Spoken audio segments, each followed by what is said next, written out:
நாமத்திற்கு மகிமை உண்டாவதாக. அல்லேலூயா சொல்லுங்களேன்.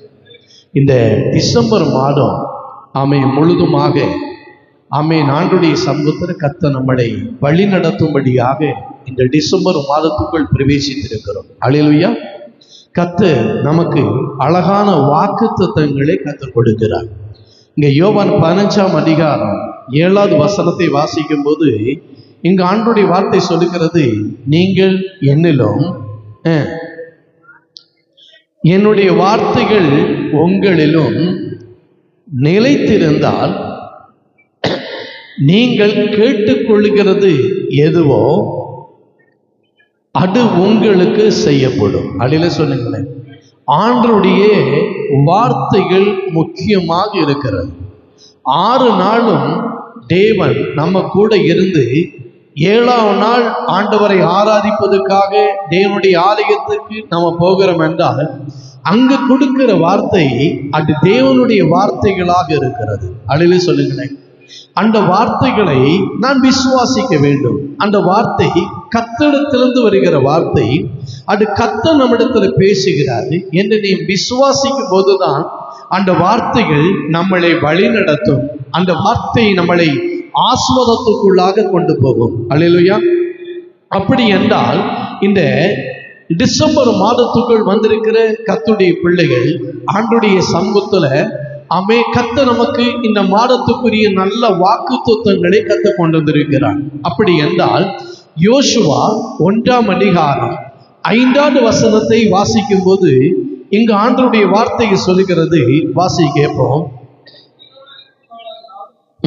யோசுவா 1:5. நீ உயிரோடு இருக்கும் நாளெல்லாம் ஒருவனும் உனக்கு முன்பாக எதிர்த்து நிற்பது இல்லை. நான் மோசையோடு இருந்தது போல உன்னோடும் இருப்பேன். நான் உன்னை விட்டு விலகுவதும் இல்லை, உன்னை கைவிடுவதும் இல்லை. கரங்களை உயர்த்தி சொல்லுங்களேன்.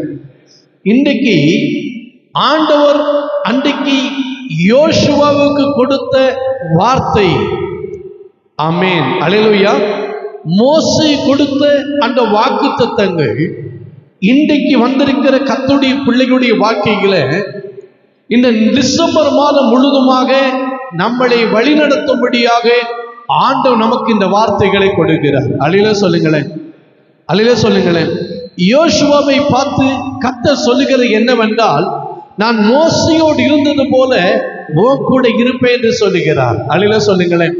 மோசையோடு ஆண்டவர் எவ்வளமாக இருந்தாரோ, எந்தெந்த சூழ்நிலையில் இருந்தாரோ, எந்தெந்த பாடுகள் மத்தியில் இருந்தாரோ, எந்தெந்த எதிர்ப்பின் மத்தியில் இருந்தாரோ, அந்த சூழ்நிலைகள் எல்லாத்திலும் மோசையோடு இருந்து அவர் கரம் பிடித்து எப்படி வழி நடத்தி அவனை பலப்படுத்தினாரோ, அதே போல யோசுவாவை பார்த்து கர்த்தர் சொல்லுகிறார், நான் மோசையோடு இருந்தது போல யோசுவாவே நான் உன் கூட இருப்பேன் என்று சொல்லுகிறார். அல்லேலூயா.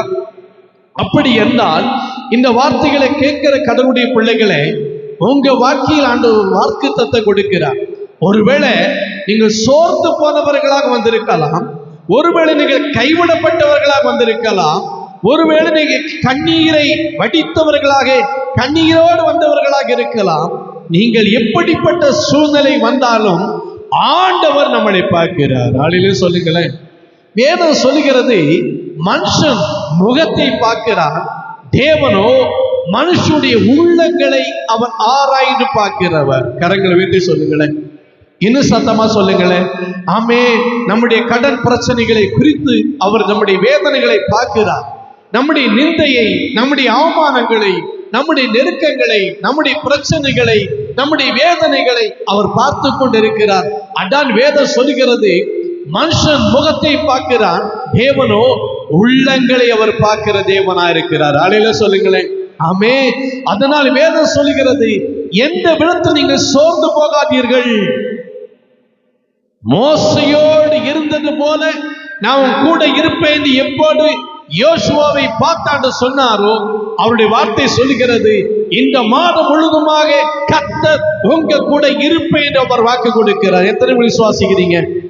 அவர் சொல்லுகிறாரு, உன்னை விட்டு நான் விலக மாட்டேன் என்று சொல்லுகிறாரு, உன்னை நான் கைவிட மாட்டேன் என்று சொல்லுகிறார். என்ன சொல்றாரு? உன்னை விட்டு நான் விலகவே மாட்டேன். பாருங்களேன், அவர் எப்படிப்பட்ட தெய்வம் பாருங்களேன். உன்னை கைவிடவே மாட்டேன் என்று சொல்லுகிறார். இன்றைக்கு ஆண்டுடைய சமூகத்துல நம்மளை நேசித்தவர்கள் எத்தனையவர்கள் நம்மளை விட்டு விலகி இருக்கலாம்.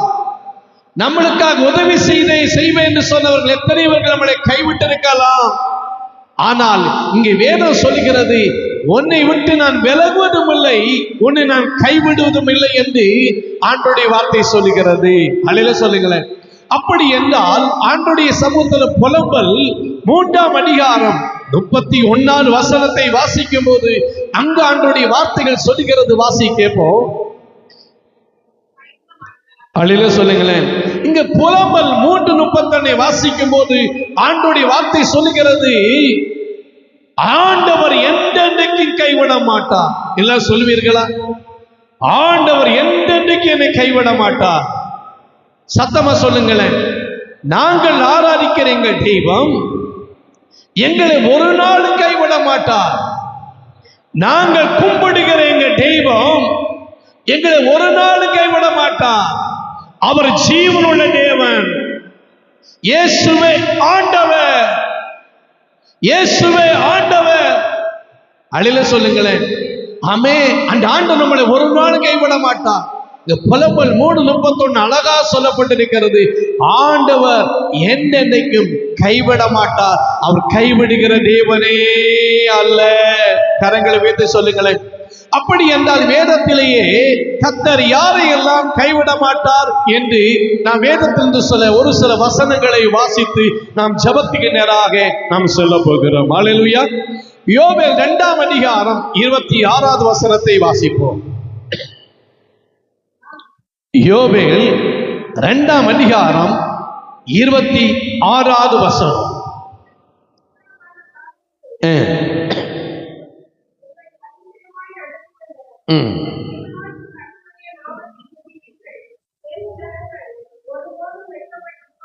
இங்கே என் ஆண்டோடைய வார்த்தை சொல்லப்பட்டிருக்கிறது, என் ஜனங்கள் ஒருபோது வெட்கப்பட்டு போவதில்லை. கரங்களை வைத்து சொல்லுங்களேன். இந்த டிசம்பர் மாதத்துக்குள் வந்திருக்கிற கர்த்தருடைய பிள்ளைகளே, இந்த மாதம் முழுதுமாக ஆண்டவர் உங்களிடத்தில் சொல்லுகிறது என்னவென்றால், அவர் கைவிட மாட்டேன் என்று சொல்லுகிறார். உன்னை கைவிடவே மாட்டார், உன்னை விட்டு விலகவே மாட்டார். இங்கே வேதம் சொல்லப்பட்டிருக்கிறது, யாரை கைவிட மாட்டேன் என்று சொல்லுகிறார் என்றால், அவருடைய ஜனத்தை அவர் கைவிட மாட்டார், அவருடைய பிள்ளைகளை அவர் கைவிட மாட்டார். அல்லேலூயா சொல்லுங்களேன். யோவான் 1:12 வாசிக்கும் போது இங்கே வேதம் சொல்லப்பட்டிருக்கிறது. வாசிக்கப்போம். யோவான் 1:12. அவருடைய நாமத்தின் மேல் விசுவாசம் உள்ளவர்களாய் அவரை ஏற்றுக்கொண்டவர்கள் எத்தனை பேர்களோ அத்தனை பேர்களும் தேவனுடைய பிள்ளைகளாகும்படி அவர்களுக்கு அதிகாரத்தை கொடுத்திருக்கிறார். கரங்களை உயர்த்தி சொல்லுங்களேன். என் ஜனங்கள் ஒருபோதும் வெட்கப்பட்டு போவதில்லை. யோவேல் 2:26 வாசிக்கும் போது சொல்லப்பட்டிருக்கிறது, என் ஜனம் யாரு? அவரை தெய்வமாக ஏற்றுக்கொண்ட ஜனம். இயேசு தெய்வம் என்று யாரெல்லாம் சொல்லுகிறார்களோ, இயேசு தெய்வம் என்று யாரெல்லாம் விசுவாசிக்கிறார்களோ, அவர்களை தேவன் ஒரு நாளும் ஒருவரு கைவிடுகிற தேவன் அல்ல. கைவிடவே மாட்டார். அல்லேலூயா சொல்லுங்களேன். ஆமென். கைவிடுகிற தேவன் என்று கைவிடுகிற தெய்வங்களை நம்ம கும்பிடல. கைவிடாத தேவன் ஒரே ஒரு தெய்வம், ஒரே ஒரு தெய்வம். அவர்தான் ஆண்டவராய் இயேசு கிறிஸ்து. அல்லேலூயா சொல்லுங்களேன். வானத்தை பூமி உண்டாக்கினவர், மரித்து 3ஆம் நாள் உயிரோடு எழும்பினவர், மரித்த சதா காலங்களிலும் உங்களோடு உயிரோடு இருக்கின்ற சொன்னவர். அந்த தெய்வத்தை ஆராதிக்கிறோம். அவர் சொல்லுகிறார், என் ஜனத்தை நான் கைவிட மாட்டேன். அவருடைய பிள்ளைகளை அவர் கைவிட மாட்டார். யார் அவரை விசுவாசிக்கிறாங்களோ, யார் அவரை நம்புகிறாங்களோ, ஆண்டவர் கொடுக்கிற அதிகாரம் என்ன? என்னுடைய பிள்ளைகள் என்ற அதிகாரத்தை கொடுக்கிறார். கரங்களை உயர்த்தி சொல்லுங்களேன். இன்னும் சத்தமா சொல்லுங்களேன், இன்னும் சத்தமா சொல்லுங்களேன். ஆமே, அவருடைய பிள்ளைகளாகும்படி அதிகாரத்தை கொடுக்கிறார். கரங்களை உயர்த்தி சொல்லுங்களேன். ஆமே, எல்லாம் சொல்லுங்களேன். இயேசு நல்லவர். எல்லாரும் அங்கேயே பார்த்துட்டீங்களேன், நல்லா இருக்கும். சேர்ல உட்கார்ந்ததுனால கொஞ்சம் கஷ்டமா இருக்கும், கொஞ்சம் அட்ஜஸ்ட் பண்ணிக்கிட்டேன். ஆமே, நாளையில சொல்லுங்களேன். ஆமே, என் ஜனங்கள் ஒருபோதும் வெட்கப்பட்டு போவதில்லை, அவருடைய பிள்ளைகளாகும்படி அதிகாரத்தை கொடுத்திருக்கிறார். யாருக்கெல்லாம் தேவனுடைய பிள்ளைகள் என்ற அதிகாரத்தை கொடுத்திருக்கிறாரோ அவர்களை தேவன் ஒருபோதும் கைவிடுகிறதில்லை.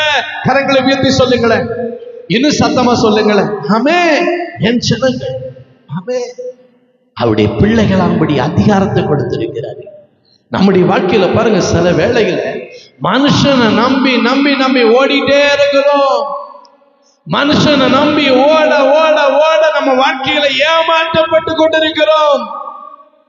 ஏமாறதுக்கு ஜனங்கள் இருக்க இருக்க ஏமாற்றக்கூடியவர்கள் வந்துட்டே தான் இருப்பாங்க.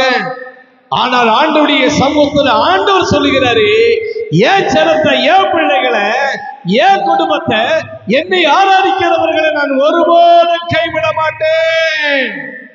ஒருவேளை நீங்க இந்த இடத்துல மனுஷர்களால் கைவிடப்பட்டு, சொந்த பந்தங்களால் கைவிடப்பட்டு, நேசிக்கிற ஜனங்களால் கைவிடப்பட்டவர்களாக இந்த இடத்துல ஒரு வேளை வந்திருக்கலாம். இங்க ஆண்டவருடைய வார்த்தை சொல்லுகிறது, உன் தாயின் தகப்பன் உன்னை கைவிட்டாலும் நான் உன்னை கைவிடுவதில்லை. ஆண்டவர் சொல்லுகிறார். கரங்களை வீட்டி சொல்லுங்களேன். ஆமே, உங்க பிரச்சனைகள் ஆண்டவர்கிட்ட கொண்டு வாங்க, உங்க வேதனைகள் ஆண்டவர்கிட்ட கொண்டு வாங்க, உங்க வியாதி ஆண்டவர்கிட்ட கொண்டு வாங்க. மத்திய 11ஆம் அதிகாரம் 28வது வசனத்தை வாசிக்கும் போது ஆண்டவருடைய வார்த்தை சொல்லுகிறது, வருத்தப்பட்டு பாரம் சுமக்கிறவர்களே, நீங்கள் எல்லாரும் என்னிடத்துல கொண்டு வாருங்கள், நான் உங்களுக்கு இளைப்பாறுதலை தருவேன் என்று சொல்லுகிறார். அல்லேலூயா. இன்னும் சத்தமா சொல்லுங்களேன். தேவ சமூகத்துல நீங்க வந்துட்டீங்கன்னா உங்க பாரத்தை அங்க இறக்கி வச்சிடணும். மறுபடியும் அந்த பாரத்தை பற்றி நீங்க யோசிக்க கூடாது, பேசக்கூடாது. கரங்களை உயர்த்தி சொல்லுங்களேன்.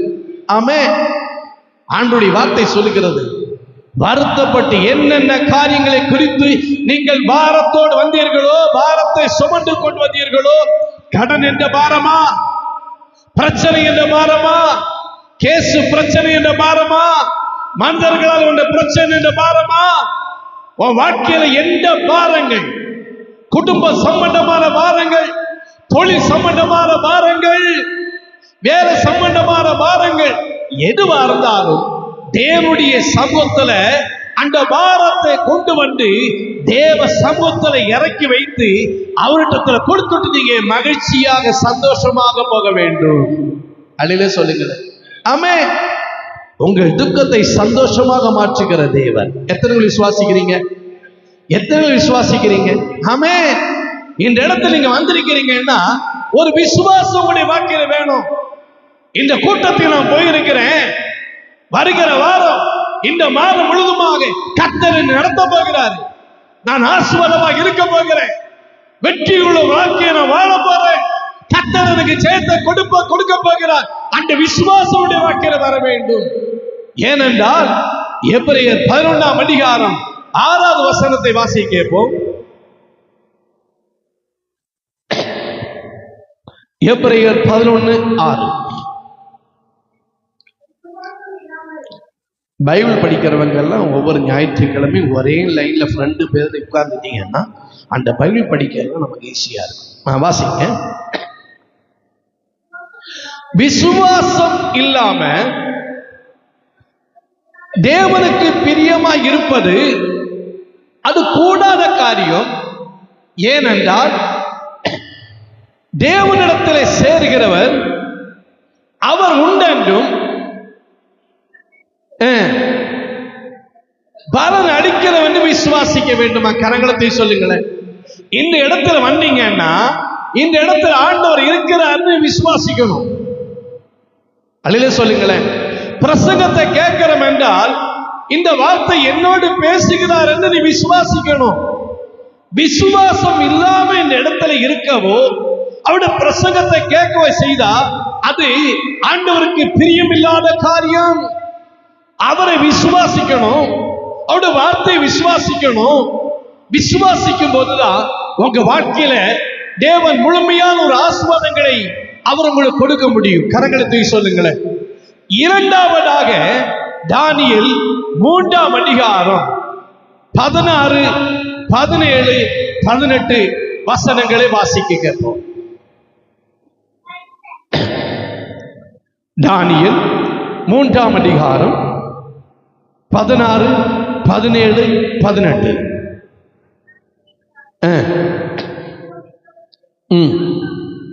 ராஜாவை நோக்கி, நேபுகாத்நேச்சரே,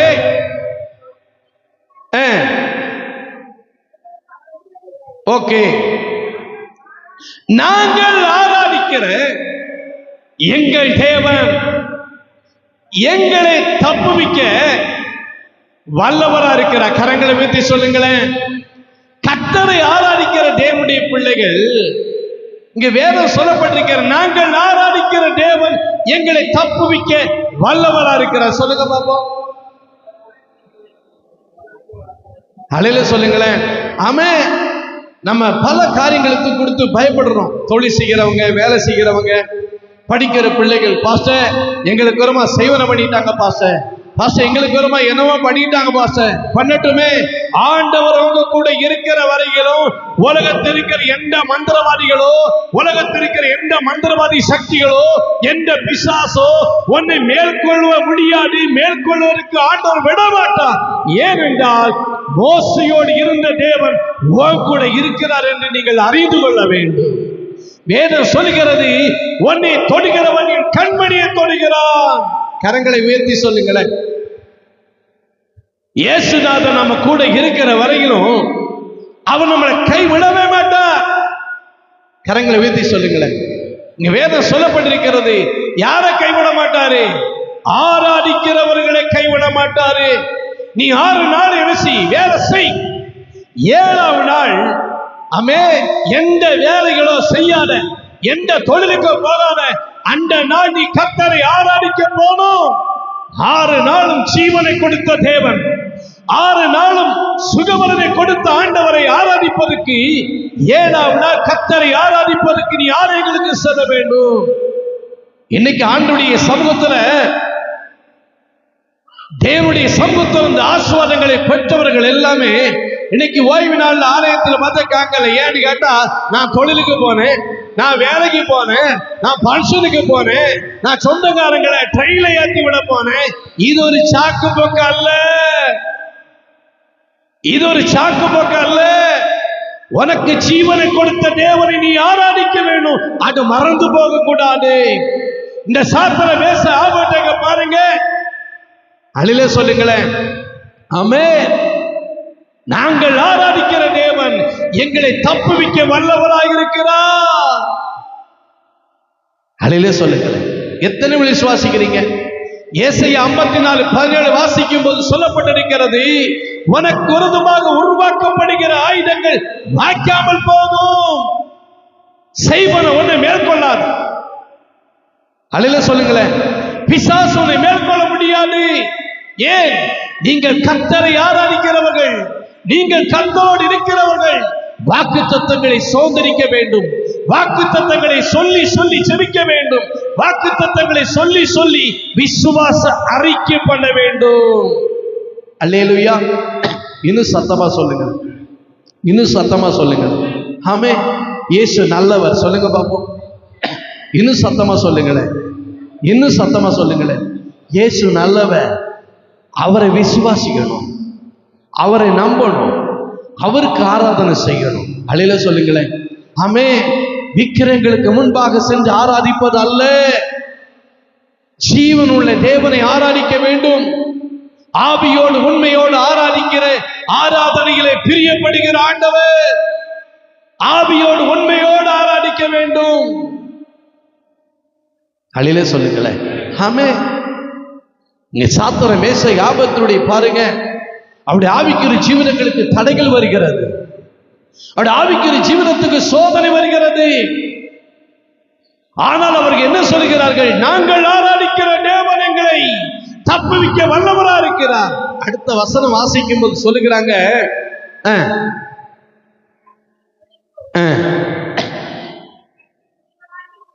ம்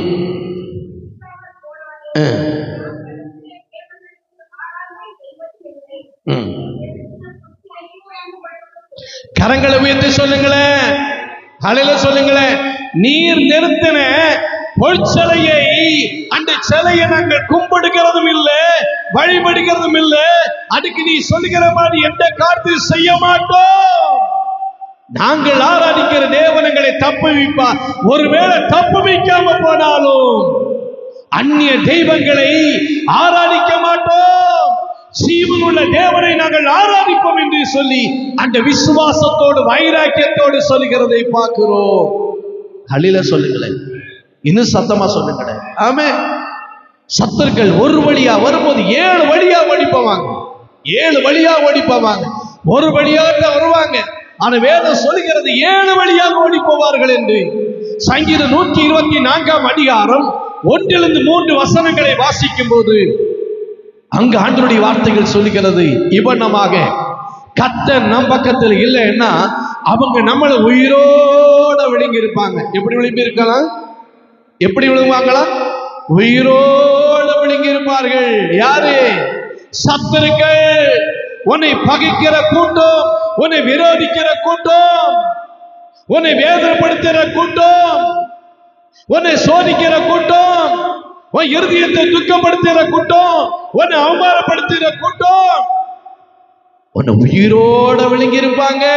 அந்த தெய்வம் நம்ம கூட இல்லை என்றால், அப்படி என்றால் அந்த தெய்வம் நம்ம கூட இருக்க வேண்டும் என்றால் உன் ஜெபத்தை விடக்கூடாது, உன் ஆராதனை விடக்கூடாது, உன் விசுவாசத்தை விடக்கூடாது, உன் நம்பிக்கை விடக்கூடாது. ஹல்லேலூயா சொல்லுங்களேன். ஆமென். அங்க சாத்ராக் மேஷாக் ஆபேத்தை குறித்து வேதத்தில் வாசிக்கும் போது அவர்களை ஆண்டவர் கைவிடல. அவங்க கூட இருந்தாங்க. ஏன் தெரியுமா? அவர்கள் ஆராதிக்கிறவர்கள். கரங்களை உயர்த்தி சொல்லுங்களேன், இன்னும் சத்தமா சொல்லுங்களேன். சங்கீதம் 9 அதிகாரம் 10 வசனம் வாசிங்க.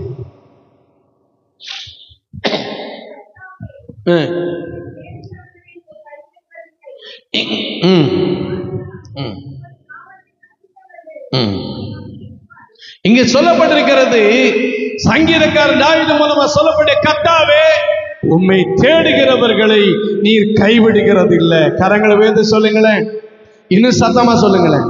எப்படியா தாவீது என்ன சொல்றாரு? கர்த்தாவே உம்மை தேடுகிறவர்களை நீ கைவிடுகிறது இல்லை. ஹல்லேலூயா சொல்லுங்களேன். ஆமென். இயேசு யாரையும் கைவிடுகிறது இல்லை. ஹல்லேலூயா சொல்லுங்களேன், இன்னும் சத்தமா சொல்லுங்களேன். ஆமென். நீ இயேசுவை விசுவாசித்தா மட்டும் போதும், உன் வாழ்க்கையில் நடக்கிற அற்புதங்கள் பயங்கரமா இருக்கும். அவரை தேடும் போது நீ கண்டடைவாய். கரங்களை உயர்த்தி சொல்லுங்களேன், இன்னும் சத்தமா சொல்லுங்களேன். ஆமென். என் ஆண்டுடைய சமூகத்துல நம்முடைய ஆண்டு ஒரு சாதாரணப்பட்டவர் அல்ல. ஹல்லேலூயா சொல்லுங்களேன். கேன்சர் வியாதிகளை அவர் சுகமாக்கிறவர், நடக்க முடியாதவர்களை அவர் நடக்க வைக்கிறவர், பிசாசுடைய புதியில் அகப்பட்ட யாவரையும் விடுவிக்கிறவர். நீ ஆண்டவரை தேடணும். நம்ம வாழ்க்கையில் என்ன வியாதி வந்தாச்சுன்னா, ஒண்ணு இல்லாத காலங்கள் இருந்துச்சு, வறுமையும் கடனும் கஷ்டங்களும் யாரும் இல்லாத காலங்கள் இருந்துச்சு. ஒரு காலங்கள்ல அன்றைக்கு வியாதியோ வறுமையோ கடனோ கஷ்டமோ உபத்திரங்களோ வேதனையோ அவமானங்களோ நிந்தையோ இருந்தா யாரை தேடுவோம்னா இயேசுநாதரை தேடுவோம். ஹல்லேலூயா சொல்லுங்களேன். கேட்போம், பாஸ்டர் இன்னைக்கு உபவாச கூட்டம் இல்லையா பாஸ்டர்? ஆராதனை எப்போ வச்சிருக்கிறீங்க? முழு ஜெபத்தை எப்போ வச்சிருக்கிறீங்க? எப்போ நீங்க உபவாசத்தை ஆரம்பிச்சிருக்கிறீங்க? இப்படி எல்லாம் நம்ம கேட்போம். எப்போ? ஆரம்ப நாட்கள்ல. கரங்களை உயர்த்தி சொல்லுங்களேன், இன்னும் சத்தமா சொல்லுங்களேன். அந்த காலங்கள் எல்லாம் ஆண்டவரை தேட தேட தேட தேட ஆண்டவர் நம்முடைய வாழ்க்கையில எவ்வளவோ நன்மைகளை செய்திருக்கிறார். ஆண்டவரை ஒவ்வொரு நாட்கள் தேட தேட தேட. அல்லையில சொல்லுங்களேன். கடந்த நாட்கள் ஆண்டவருடைய சமூகத்துல அந்த சிப்ஸ் அந்த பக்கத்துல ஆமென். அல்லையில சொல்லுங்களேன். ஆமே. அந்த சமூகடைய பேரை சொல்ல நான் விரும்பல. ஆண்டவருடைய சமூகத்துல ஒரு தொழில் அதிபர். அல்லையில சொல்லுங்களேன். ஆமே. ஆண்டவருடைய சமூகத்துல ஊழியங்களுக்காக இல்லைன்னா சர்ச்சு கட்டுவதற்காக பல ஆயிரக்கணக்கான ரூபாய்களை அள்ளி அள்ளி அள்ளி கொடுக்கிற ஒரு மனிதன். ஆமென், ஹல்லேலூயா.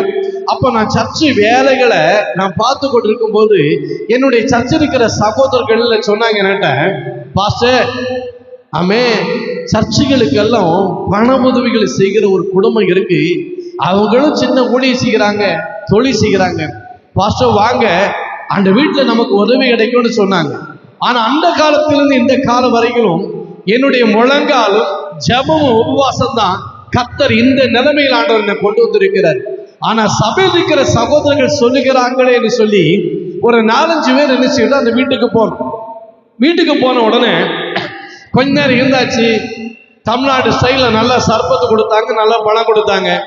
சாப்பிட்டு முடிஞ்ச உடனே அந்த பிரதர் கேட்டாங்க, எதுக்கு வந்தீங்கன்னு கேட்கிறாரு. எப்படி இருக்குன்னு சொல்லுங்க பாப்போம். அவங்க சொல்லித்தான் என்னை கூப்பிட்டாங்க, என்னை சொல்லித்தான் அந்த பிரதர் என்னை கூட்டிட்டு போய் சர்ச் மெம்பர் கூட்டிட்டு போனாங்க. அங்க போன உடனே கேட்கிற, எதுக்கு வந்தீங்கன்னு கேட்கிறாரு. எனக்கு ரொம்ப பாரமாயிட்டு. அப்ப என்ன கூட்டிட்டு போன பிரதருடைய முகத்தை நான் இப்படி பார்க்கும்போது அவர் வீட்டுக்குள்ள போய் அந்த பிரதர்கிட்ட சொல்றாரு, என்னன்னா சொல்ற, நீ சொல்லித்தானே பாஸ்டர் கூட்டிட்டு வந்தேன், பாஸ்டர் அப்படி எங்கேயும் போக மாட்டாங்க, கேட்க மாட்டாங்க, நீங்க சொல்லித்தான் நான் கூட்டிட்டு வந்தேன்.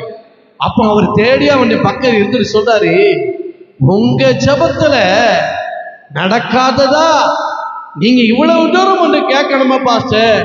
வீட்டுல ஆலயத்திலிருந்து ஜெபம் பண்ணாலே கர்த்தர் உங்களை சந்திப்பாரே. கரங்களை உயர்த்தி சொல்லுங்களேன், இன்னும் சத்தமா சொல்லுங்களேன். ஆனா அப்பவுமே நான் இந்த என்ன செய்யறேன், இங்க வந்து ஆலயத்தில் ஜெபம் பண்ணேன், கர்த்தர் என்னுடைய வழிகள் தேவையெல்லாம் சந்தித்தாரு. ஒரு சில நாட்கள் தாண்டினா அவருடைய பிசினஸ்கள் எல்லாம் தோல்வி அடைஞ்சிட்டு, கம்பெனி எல்லாம் பூட்டி போட்டுட்டாங்க, வேலைக்காரங்க எல்லாம் போயிட்டாங்க, பல லட்சங்கள் நஷ்டம். இப்ப இருக்கிறது வீடு மட்டும்தான். நாளைக்கு அந்த வீடு ஜப்தி பண்ண போறாங்க. ஊருக்கு தான் போனோம், ஊருக்கு போனா வாழவோ சாப்பிடுறதுக்கு ஒண்ணும் இல்லை. நான் கடைக்காரரை போயிட்டேன்னா என்னை யாருமே ஏற்றுக்கொள்ள மாட்டாங்க. அழிலே சொல்லுங்களேன், என்று சொல்லி அப்படின்னா நாங்க குடும்பமாக தற்கொலை தான் பண்ணணும் என்று சொல்லி வேதனையோடு நான் இருக்கிற வீட்டுல வந்து என்ன செய்தாங்கன்னா, எந்த சகோதரன் ஆரம்பத்துல அந்த வீட்டுக்கு கூட்டிட்டு போனாரோ அதே சகோதரனை கூட்டிட்டு தான் வந்து என் வீட்டுல மேல வந்து பேச வராது. அழில சொல்லுங்களேன். ஒரு நாள் ஞாயிற்றுக்கிழமை ஆராதனை முடிந்து சபையில் இருக்கிற மக்களோடு சேர்ந்து 3 ஆட்டம் நிறைய சொந்த பணங்களை செலவு பண்ணி அந்த வீட்டுல போய் ஜெபம் பண்ணிட்டு ஆசீர்வதித்துட்டு வந்தோம். ஆண்டவரே, நாளை இந்த வீடு ஜப்தின்னு சொன்னாங்க, மீதியெல்லாம் இழந்துட்டாங்க, ஜீவன் உள்ள தேவனை இவர்கள் ஆராதிக்கிறாங்க, நான் உங்க நாமத்தினால அப்பா இந்த வீட்டுல வந்திருக்கிறேன், இந்த வீட்டு ஜப்தி பண்ணக்கூடாது ஆண்டவரே, இந்த மனுஷன் இழந்ததெல்லாத்தையும் திருப்பி கொடுங்க ஆண்டவரே என்று ஜெபம் பண்ணிட்டு வந்தேன். 2 நாள் தாண்டின உடனே போன் வருது, ஜப்தி பண்ணல, கர்த்தர் ஆஸ்வதிக்க ஆரம்பிச்சுட்டாரு. கரங்களை தூக்கி சொல்லுங்களேன். பல வருடங்கள் ஆயிட்டு ஆண்டுடைய சமூகத்துல எதையெல்லாம் இழந்தாங்களோ கர்த்தர் அதையெல்லாம் திருப்பி கொடுக்க ஆரம்பிச்சுட்டார். கரங்களை தூக்கி சொல்லுங்களேன், இன்னும் சத்தமா சொல்லுங்களேன். ஒரு என்னைக்கு பிரதாங்க பிரேயர் பண்ண வந்தோம், உங்களுக்கு ஞாபகம் இல்லையா? புதன்கிழமை அந்த பக்கத்துல அந்த பிரதர் வந்து இட்லி வியாபாரம் பார்க்குறாங்க. அந்த இடத்துல போய் ஜெபம் பண்ணிட்டு நான் அந்த தம்பிகிட்ட சொன்னேன், அந்த பிரதருடைய நம்பர் வாங்கப்பா, வருஷங்களுக்கு முன்னும் நம்ம போயிருக்கோம், இடம் நமக்கு ஞாபகம் இல்லை. நான் ஃபோன் பண்ணி அந்த பிரதர்கிட்ட கேட்குறேன், பிரதர் பிரைஸ் சொல்லலாம், நான் ஜிகே பாஷை பேசுறேன், என்ன பாஷை சொல்லுங்க. நான் சொன்னேன், உங்க வீட்டு பக்கம் தான் வந்திருக்கிறேன், ஒரு ஜெபம் பண்ணிட்டு போகலான்னு நான் ஆசைப்படுதேன். அவர் சொல்றாரு, நான் ஜெபத்தெல்லாம் உட்காந்துட்டு இருக்கிறேன், பிறகு பார்ப்போம்.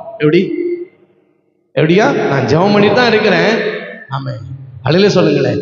அன்றைக்கு உங்களுடைய ஜெபம் ஏன் உங்களை காப்பாற்றல? அன்றைக்கு உங்களுடைய ஜெபம் ஏன் உங்களை காப்பாற்றல? ரொம்ப வருத்தப்பட்டேன். ஏன் சொல்கிறேன் என்றால், இன்றைக்கு அநேக ஜனங்கள் தேவனுடைய நன்மைகளை பெற்றுக் கொள்ளும்படியாகத்தான் இயேசுநாதரை தேடுகிறாங்க, சபையை தேடுகிறாங்க, ஊழியக்காரரை தேடுகிறாங்க. ஆனா தேவனுடைய நன்மைகளை பெற்ற பிறகு ஆராதனைக்கு காங்கலியேன்னு கேட்டா நான் பிஸியா இருக்கிறேன்னு சொல்றாங்க. அன்னைக்கு பிஸி இல்ல, அன்னைக்கு தொழில் இல்ல, வேலை இல்ல, வீட்டுல சமாதானம் இல்ல, சந்தோஷம் இல்ல. இன்னைக்கு சொல்றாங்க, எங்க போறேன், நான் சொந்தக்காரங்க வீட்டுக்கு போயிருக்கிறேன். எங்க போறீங்க? இன்னைக்கு வீடு கட்டுறாங்க. எங்க போறீங்க? இன்னைக்கு வீடு பாலியாச்சு. ஏதோ சொல்லி சமாளிக்கிறாங்க. ஏனென்றால் இந்த சத்தத்தை கேட்கிற கடவுளுடைய பிள்ளைகளே, நிறைய பேர்கள் நன்மைகளை பெற்றவர்கள் எல்லாமே இப்படிதான். வேதம் சொல்லப்பட்டிருக்கிறது, இந்த தேவ சத்தத்தை கேட்டுக்கொண்டிருக்கிற கர்த்தருடைய பிள்ளைகள், நீங்கள் எந்த சூழ்நிலையில இருந்தாலும் இயேசு கைவிடவே மாட்டார். அவரை தேடுங்கள், தேடுங்கள். அழில சொல்லுங்களேன், இன்னும் சத்தமா சொல்லுங்களேன், தேடுங்க. ஆமென், தேடுங்க. ஆமென். எந்த பிரச்சனையா இருக்கட்டும், நம்ம வாழ்க்கையில தேடுவோம். யார? நோய் வந்த உடனே ஆஸ்பத்திரி போயிருவோம். அவன் சொல்லுகிற பணம் எவ்வளவு இருந்தாலும் அள்ளி கொடுப்போம். ஆமென். ஒரு காலத்துல இயேசு நம்பணும், இன்னைக்கு அந்த நம்பிக்கை இல்லை. இன்னைக்கு ஆஸ்பத்திரி மேல நம்பிக்கை, மருந்து மாத்திரை மேல நம்பிக்கை, டாக்டர் மேல நம்பிக்கை. கரங்களை உயர்த்தி சொல்லுங்களேன், இன்னும் சத்தமா சொல்லுங்களேன். ஆமே. நாட்கள் ஒரு சிஸ்டர் சொன்னாங்க, ஐயோ அந்த ஆஸ்பத்திரி நல்ல ஆஸ்பத்திரி, டாக்டருடைய கை புண்ணியம் நல்லா இருக்கு, அங்க போறதெல்லாம் சக்சஸ் ஆகுது, எந்த ஆபரேஷன் பண்ணாலும் சக்சஸ், ஆஸ்பதமா நல்லா இருக்கு சொல்லுவாங்க. ஆனா அந்த டாக்டரோ நிறைய ஊழியக்காரங்கிட்ட கான்ட்ராக்ட் பண்ணி எல்லா வாரத்திலையும் 3 நாள், பாஸ்டர் எங்களுக்காக ஜெபம் பண்ணிக்கிடுங்க, இன்னைக்கு 4 ஆபரேஷன் பண்ண போறோம், என் கை ஆமே நடுங்க கூடாது, ஆமே இந்த 4 ஆபரேஷன் 3 ஆபரேஷன் நீ பண்ண போறோம் இந்த வாரத்துல, நீங்க எங்களுக்காக ஜெபம் பண்ணிக்கிடுங்க, அது ஆஸ்பதமா இருக்கணும், ஒண்ணு கூட நான் இழந்துடக்கூடாது, ஒண்ணு கூட கைவிடக்கூடாது, எல்லாம் உயிர் தப்பணும், ஜெபம் பண்ணுங்க. ஆனா மக்களுடைய நம்பிக்கை என்னன்னா டாக்டர் மேல மாத்திரை மேல, டாக்டருடைய நம்பிக்கை இயேசு மேல. கரங்களை தூக்கி சொல்லுங்களேன், இன்னும் சத்தமா சொல்லுங்களேன். இங்க வேதம் சொல்லப்பட்டிருக்கிறது, சங்கீதம் 9:10 மறுபடி படிங்க.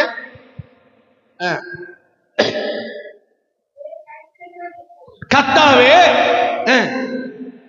உம்மை தேடுகிறவர்களை நீர் கைவிடுகிறது இல்லை. கரங்களை தூக்கி சொல்லுங்களேன், ஆண்டவரை தேடுங்க. குடும்ப ஜெபம் இல்ல, அதிகாலை வேளை ஜெபம் இல்ல, பரிசுத்த ஆராதனை இல்ல, உபவாசங்கள் உபவாச கூட்டங்கள் இல்ல, வேத வாசிப்பு இல்ல. வேதம் சொல்லுகிறது, ஆண்டவரை தேட தேட தேட உன் வாழ்க்கையில் அற்புதம் நடந்துட்டே இருக்கும், அற்புதம் நடந்துட்டே இருக்கும். எத்தனை விசுவாசிக்கிறீங்க? எத்தனை விசுவாசிக்கிறீங்க? மார்க்கு 5ஆம் அதிகாரம் 25 - 28 வசனங்கள் வாசிக்கும் போது 12 வருடம் ஆமே பெரும்பாடுள்ள ஒரு ஸ்ரீ, ஆமே அழில சொல்லுங்களேன், அந்த வசனம் வாசிங்க. ஆமே 25 5:25. அப்பொழுது 12 வருஷமாய் பெரும்பாடுள்ள ஒரு ஸ்ரீ அநேக வைத்தியர்களால் மிகவும் வருத்தப்பட்டு எல்லாத்தையும் செலவழிச்சார். கரங்களை சொல்லுங்களேன், எத்தனை வருஷம் வியாதிகளுக்கு? 12 வருடம். பெரும்பாலுள்ள ஸ்ரீ இருக்கிற பணத்தை எல்லாம் தேவையில்லாம செலவழித்து ஒண்ணு இல்லாம ரோட்ல நிக்கக்கூடிய சூழ்நிலை. இப்ப செலவு பண்ண யாரும் இல்ல, ஆனா இயேசுவை தேடுறா, இயேசுவை தேடுறா, இயேசுவை பார்த்தாச்சு, ஜனக்கூட்டம் அதிகமாக இருக்கு, இயேசுடைய வஸ்திர தொங்கலை போய் தொடுகிறார், அவள் சுகமானாள். 12 வருடம் உள்ள வியாதி உள்ள அந்த ஸ்ரீ இயேசு கிறிஸ்துடைய வஸ்திர தொங்கலை தொட்ட உடனே அற்புதம் என்றால், இந்த செய்தியை கேட்டுக்கொண்டிருக்கிற தேவனுடைய பிள்ளைகளே, உன்னுடைய சரத்தர் எப்படிப்பட்ட வியாதியாக இருந்தாலும் அந்த வியாதியை சுகமாக்க வல்லமை உண்டு. அழில சொல்லுங்களேன், எத்தனை பேர் விசுவாசிக்கிறீங்க? எத்தனை பேர் விசுவாசிக்கிறீங்க? கர்த்தர் நல்லவர் சொல்லுங்க பாப்போம். இன்னும் சத்தமா சொல்லுங்கள், ஹல்லேலூயா. இன்னும் சொல்லுங்களேன்.